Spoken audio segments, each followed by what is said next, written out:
In the dark of the storm, a single light flickered in the sky. Those few who might have seen it likely would have imagined that somehow the clouds had parted just long enough for this one star to shine through.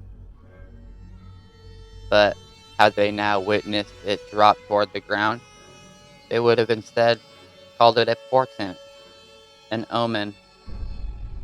In both cases, such onlookers would have been entirely wrong and entirely correct.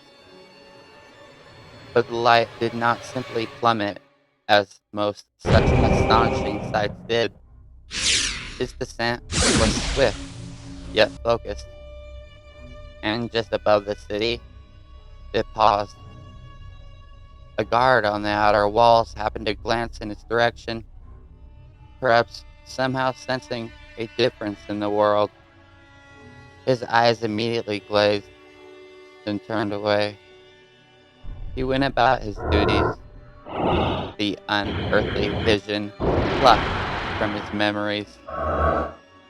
The light continued down, dropping into Westmarch. As it did, its unnatural brilliance faded, blending into the gray realm below. Just above the house of Nasardo, it faded from mortal sight.